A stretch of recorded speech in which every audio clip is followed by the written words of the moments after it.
fellas, feast your eyes on this stunning classic 1979 Honda CB754.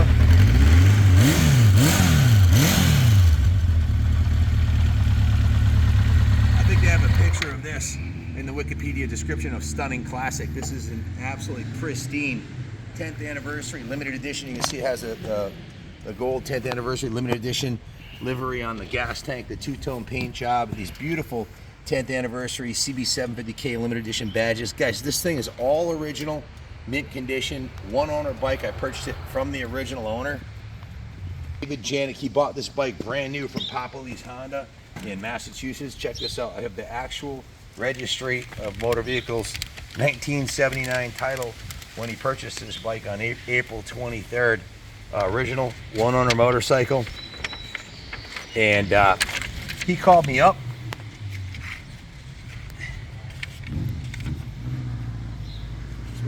He called me up, told me a little bit about the bike, but until I saw it in person, I could not believe my eyes. And we have a lot of beautiful bikes here. I own the New England Motorcycle Museum. I often say that me and Junior and Ronnie, the guys, were kind of jaded because we have literally 300 classic motorcycles in here. Some pristine originals, some brand new bikes that have never been ridden, and very rarely there's a 45-year-old motorcycle coming in like this with a mint original chrome exhaust. Everything on this bike is like brand new. I had two of the museum benefactors that are serious collectors and restoration experts that were here looking at this bike, and they were like, my God, did he leave it in his bedroom and never ride it? I mean, the bike is that nice. Original upholstery on the seat is mint. And I have some clues to the condition of this motorcycle. I'm gonna read you off his storage notes on how he stored the bike every winter.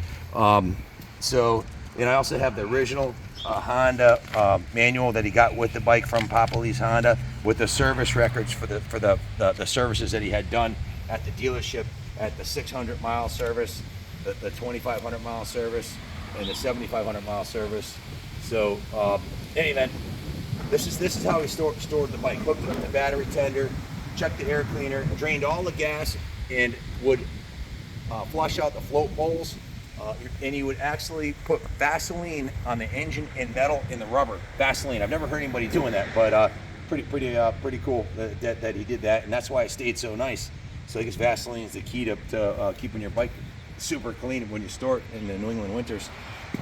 He actually would put rags in the air cleaner, and he had a note in here: remove first before he started it in the spring. He checked the tire pressure, and he would put it up on the center stand. So just a guy that really cared about the bike and stored it indoors, and covered the chrome and metal parts with Vaseline to keep them super nice. That's why the pipes didn't. I mean, look at how nice the chrome is on these original pipes. It's just unheard of to see any on the look at the decals on the chrome, the decals for the chain, the decals for the tire pressure, the paint, the pinstriping, the chrome on the rear fender. Even underneath the rear fender on the back is still remarkably clean. These are the original Comstar mags. He has a nice set of Metzler tires on here with 90% tread on it. It's got a new battery. We just completely serviced it.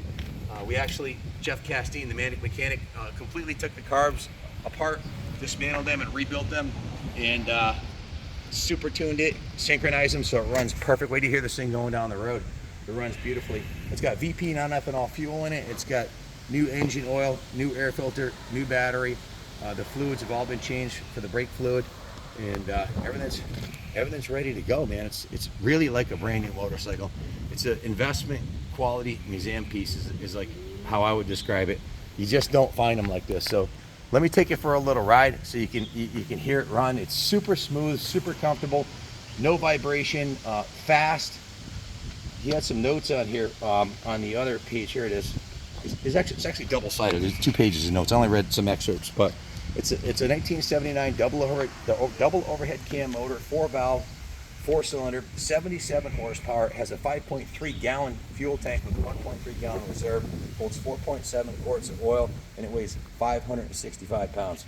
So here's some more of his storage notes. Install stable in the gas tank with a half full, ride 10 minutes, then fill the tank. Blow out the plug holes with the plugs installed. Remove the seat and side panels and battery and air cleaner. Drain the float bowls. Wax the bike. Engine with Vaseline when cold. Vaseline the rubber parts and the unchromed metal. Check it out. Back up was us. Grease the chain and lube the bike cables with tri-flow grease. Squirt oil in the spark plug holes. Plug the exhaust pipes in the air cleaner box and cover the engine with rags in the bike with the red cover. No plastic. Put on the center stand and take weight off the front wheel. So, I mean, that's how he stored it every time he stored it. When you look at the chrome on the front fender, on the forks, it's as nice as I've ever seen any Honda from this era, from 79. The gauges, the chrome on the original bars. Look at how nice the gauges looked on it. Usually they're all like, faded from being outside and, bugs inside of them and cracked. So for us to be excited about it here, being surrounded by museum quality bikes, this is a museum quality showpiece.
Like I said, I'm kind of jaded being surrounded by beautiful bikes, and it's not that often that I get one in that I'm like, man, I'd love to keep this one.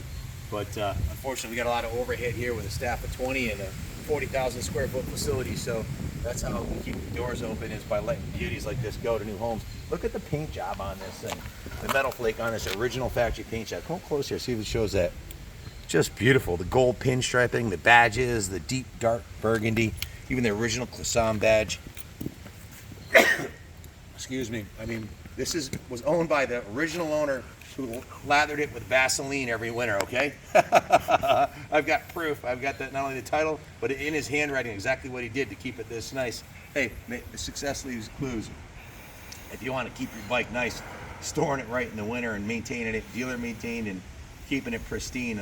Sadly, he was getting up in the years and moving south to Florida and wasn't going to have a garage to keep it, so he wanted me to help him find a new home for it, so that's what I'm doing. So if you want a forever bike that's gonna keep going up in value, look at the prices of the 69 Sandcast. I haven't seen one trade for anything less than 30 in the last 5 years. The 1970, 71, 72, 73, those are all in the 15 to 22,000 range for one this nice. This 79 is next in line to be skyrocketing in value. They already are.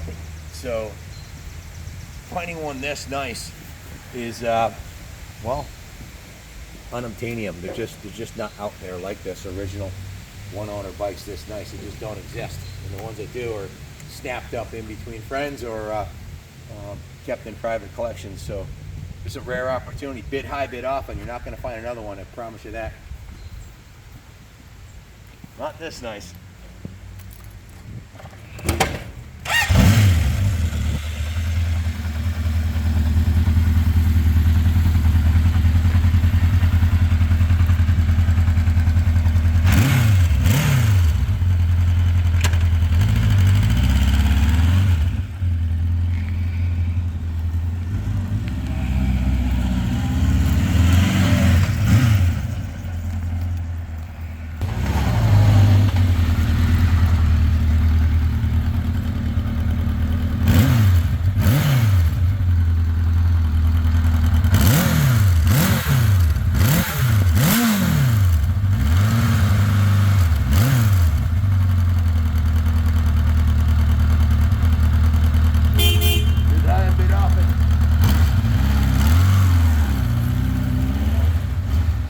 God bless America. Y'all know the deal.